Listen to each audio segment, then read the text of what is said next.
Making of the கான்ஸ்டிடியூஷன்ல அடுத்து objective resolution, அதாவது குறிக்கோள் தீர்மானம். இதை யாரு கொண்டு வந்தாங்க அப்படின்னா ஜவஹர்லால் நேரு அவர்கள் கொண்டு வந்தாங்க. இதை அவரு கான்ஸ்டிடியூஷன் அசம்பிளில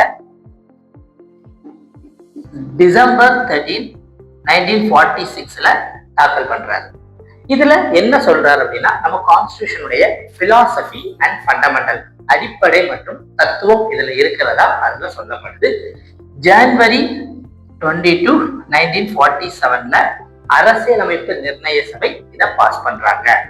இது போக நம்மளுடைய கான்ஸ்டிடியூவன்ட் அசம்பிளி 2 அவைகளாக செயல்படுது. ஒண்ணு நம்மளுடைய சுதந்திர இந்தியாவினுடைய அரசியலமைப்பு உருவாக்குறதுக்கு முன்னாடி நாடாளுமன்றமாக செயல்பட்டது கான்ஸ்டிடியூவன்ட் அசம்பிளி தான். அதே நேரத்துல அரசியலமைப்பை உருவாக்கக்கூடிய கான்ஸ்டிடியூவன்ட் அசம்பிளியாவும் செயல்பட்டது. கான்ஸ்டிடியூவன்ட் அசம்பிளியா செயல்படுத்தப்படும் போது அதனுடைய தலைவரா ஜி.வி. மேவ்லாங்கரும், பார்லிமெண்டா செயல்படும் போது அதனுடைய தலைவரா டாக்டர் ராஜேந்திர பிரசாத் அவர்களும் இருந்தாங்க. இது போக இன்னொரு முக்கியமான ஃபேக்ட் என்ன அப்படின்னா நம்மளுடைய இந்திய அரசு மே 1949ல காமன்வெல்த் அப்படிங்கிற குரூப்ல ஜாயின் பண்ணாங்க.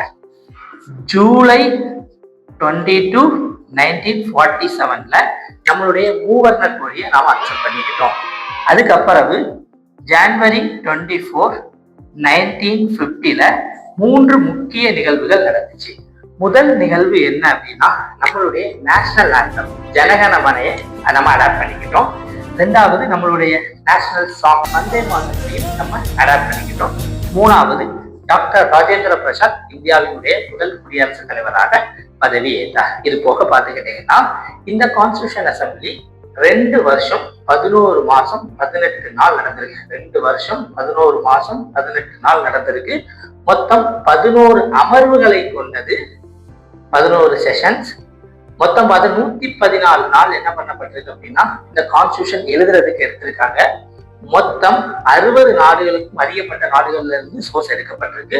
64 லட்சம் ரூபாய் செலவு பண்ணப்பட்டிருக்கு. இதுதான் மேக்கிங் ஆஃப் த கான்ஸ்டிடியூஷன்ல மிக முக்கியமான ஒன்று.